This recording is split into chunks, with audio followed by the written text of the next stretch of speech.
Okay, so star questions are some of the most common questions out there. Situation, task, action, result. They're questions where they're like, tell me about a time when you did X, Y, Z. Tell me about a time when you worked as a team. Tell me about a time when you were a leader. Now, there's a key thing you can do to make these star questions stand out from everyone else and just make your scenarios more powerful. Okay, and I'm going to explain that in this video. Okay, we're basically analyzing two interview questions from Ronit here. He did a mock interview with me, and this is going to show you how you can make your star questions super powerful and make you stand out from all the other candidates. Okay, so stay tuned. This is going to be a really helpful video. Now we're going to go into some questions based on JP Morgan's values and business principles and how we operate. So, one of our business principles is our commitment to integrity, fairness, and responsibility. So, can you describe to me a time when you had to show integrity? What happened? Yeah. So I think one of the one instance that comes to my mind is on a work placement that I did a few months ago, and that was in a hotel. And what happened was I was working behind the bar, and a customer had, I think, left some kind of purse, or yeah, it was like a small purse, and they'd left it. And so initially I thought someone might come back for it, and that they just left it by mistake. They might have gone off somewhere and they were just going to come back. But I waited for a few hours and it was still there and no one had claimed it. So what I did was I took that purse to the sort of front desk, the concierge. I just left it there in safe hands, so that in case someone did come back to it, they'd be able to find it easily. And so I made sure that they were notified of that, just to be aware that if someone did come back for it, they'd know to give it to the right person. And so eventually someone did come back for it the next day, actually. And so what they wanted to do was they wanted they were really grateful for the fact that it had been looked after and that it wasn't stolen or anything, and that all of the money that was in there was still there. And in fact, they wanted to give me a nice financial tip, which was good. But in the end of that, I did end up declining that because I thought that actually what would have been better was just to do that out of goodness of my heart and not for some financial gain. And from that experience, I think what I learned was that it's really important to act with integrity, because not only is that the right thing to do as a person, it's also what reflects the best on the company, on the institution that you work for, right? Because in the end of that experience, the customer actually left a really good review for the hotel. And that was something that, in my opinion, is much more important than financial motivation.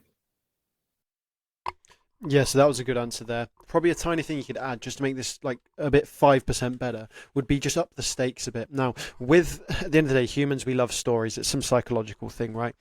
If you can make a story like this more dramatic, it's more powerful. Okay, so what I would do is in this story, I'd highlight how it was kind of annoying to go and hand in this purse. Because at the moment, it's like you saw a purse, you went and handed it in. Okay, great, you had integrity, nice one. Okay, make this even more powerful by instead saying, I went out of my way after my shift had finished to go and hand in this purse, which made me like late for getting home or something, right? Or something like that. You don't have to say exactly that, but maybe you went out of your way even though it wasn't required to go and do this. Just emphasizing that makes it a bit more powerful because there's now more stakes. It's a bit more dramatic. It's not just you went and handed this purse, which you were going to do anyway. It's like you went out of your way. You went above and beyond the call of duty, which shows how important integrity is to you. Like you wanted to get home, it was late, but you went and did this anyway. That's so much more powerful. Like, which one's more powerful? Like, oh, I saw a purse, so I handed it in. Or, I saw a purse, I was about to clock off the day, it was 10 p.m. at night, I wanted to go home, I had this in the morning.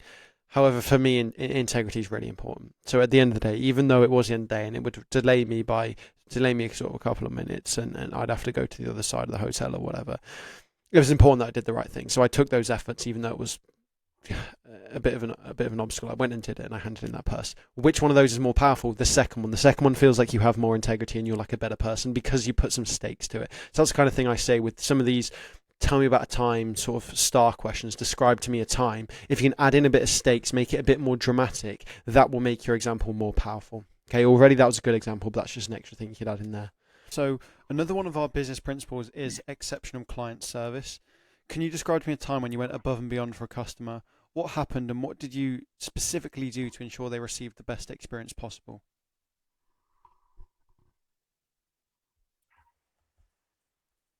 Right. So I think I'd probably go back to the same to the same example of my work placement at the hotel. And I think a different example there was one time that a guest had walked in, and uh, they weren't able, they were new to the area, and so they didn't really know what to do or where to go. And so it was actually at the end of one of my shifts. I was about to walk out, and that guest had come into the hotel, and they'd asked me for some directions on where to go. Instead of just going home and ignoring them, I guess what I did was I made sure to walk them into the hotel properly and introduce them to all of the staff there and make them feel really comfortable. And then what I did was make sure that I answered all of their questions in depth, and because they were there for tourism purposes, and so they were just really curious about what there was to do there in that location. And so what I did to go above and beyond was I went and printed out a map and a sort of itinerary that they could then use to explore and make the most of their time there. And so I think in the end, that was something that they really appreciated. And to me, I think that was something that was really fulfilling. As well, being in the hospitality sector, something that's really important is putting the customer first. And I think that's also something that's really transferable to the finance sector. And I think that's a really important trait to have. You might have seen me start smiling there in the middle of the answer, and that was because Ronit said exactly like the point I'd referred to just a bit earlier in this analysis video, which was these tell me about a time, describe me a time, give me an example of when you've done this. If you can make them dramatic, that's great. So I said in the previous example, when the question was, tell me about a time when you showed integrity, show more drama. Okay, so maybe you were just about to leave and then you were wanting to go home, but then you went and did this thing for the customer. Run into this exact same one for this question. Okay, which one is more powerful? Tell me about a time when you went above and beyond for a customer.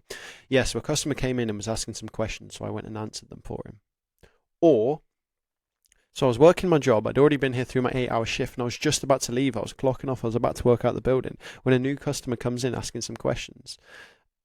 And it was the end of my shift. I'd been there for 8 hours. I could have left, but it was important to me to deliver that high customer service. So I stayed on for it. Ended up being an extra 20 minutes in the end, and I really helped them in detail, answering all their questions in full, and gave them as much time as they needed. You see how much more powerful that is? So that was really great that Ronit did that. Basically, if you can make it more dramatic, whatever it is, tell them about time when you worked above and beyond for a customer, raise the stakes, show how it was above your job role. Maybe you stayed on afterwards, okay? Or maybe it's just as simple as your only duty was to do a certain thing, but you went above and beyond it. Like my example was when I was working at a garden centre, a person was asking for a product, it wasn't available. My duty, all I had to do was, my sort of role was just say, sorry, it's not available. That's all I had to do. But I went above and beyond. Even though I wasn't required to, I ran around the garden centre trying to find some alternatives for them and give them some different options they could use. I didn't have to do that. I could have just stood there at the till, but I went and found those above and beyond. A bit of drama there. Okay, so that was really good. Just remember that. All these questions, drama. Tell me about a time when you had to show confidence. Okay, don't just say, oh, so a time when I had to show confidence was when I had to do this speech in front of 300 people, and that required a lot of confidence. How powerful is that compared to, yes, so time when I had to show confidence was when I had this speech coming up. I got selected to do a speech in front of 300 people. Now, this was something I had never done before. The most amount of people I'd ever talked to at this stage in front of was about 4 people, and they were all my friends, and that's when we'd done a presentation in year 9. So I was actually quite nervous and a bit scared, to be honest, coming up to this presentation. However, what I did was I did a lot of practice. I practiced as much as I could and did that thoroughly, and that got me into a better position. But even when I was waiting there on the stage before sort of starting, my heart was thumping. I was super nervous, but even though I was nervous and even though I was still scared, I just pushed through it. I showed that confidence and I did it anyway. Which one of those two is more powerful? Which one of those shows that I'm more confident doing things? The one where you just say nothing, or the one where it's more of a dramatic story that's gonna grip them? I mean, it's not like a Harry Potter novel, right? But it's like it's more of an interesting story, which is going to be more powerful. Like, that shows more confidence. So this was really good from Ronit. Now I can clearly see this guy's customer service skills, because he went above and beyond for this customer, because he went above and beyond the call of duty. Make it dramatic. Hopefully those 2 examples of those questions we've done today, tell me about time when you showed integrity, you can make that one more dramatic. Okay, Ronit could have made that more dramatic, but this one he did make more dramatic, and this was really good. That was really good. And also we linked it to the finance sector as well. Bit at the end there. He talks about how basically these customer service skills, which he's learned in the hospitality sector, will be really useful for the finance sector. Basically, what that's called is at the end of a STAR question, situation, task, action, result, which is what these questions are, turn about time, he's put a relate section at the end. And that's basically, he goes through the entire example, this is what happened, this is what happens, this is what happened, and we help the customer. And now the skills I learn in here would be useful for the finance sector and doing it in this role. If you can do that relate at the end of like any STAR questions, any tell me about time questions, that's going to make it so much more relevant. Tell me about time when you work as a team. Okay, go through your whole example. DOV, whatever, we end up passing the expedition. Don't just stop there. Add another section which is, overall, during this DOV expedition, it taught me these collaboration skills and working with people I've never met before. I know on this apprenticeship, I'm going to have to work with people I've never met before. People in my team, people from other departments, even clients I'd have to talk to. So this interpersonal skills I developed through this will allow me to perform very well in this degree apprenticeship. Okay, I've now related it. This example, rather than floating in midair, is now directly relevant. So two really good things from Ronnie there. He made it dramatic, and number two, he related it to the job role. He related it to the finance industry. Do those two things in your future STAR questions. Hey guys, so if you found this video useful and you want me to film more interview analysis videos just like this one, then go click the like button, okay? If I'm getting good feedback, I'll keep making more of these videos and I'll get more of them out for you, okay? So yeah, if you like the format, go click the like button and I'll see you in the next one. Take care.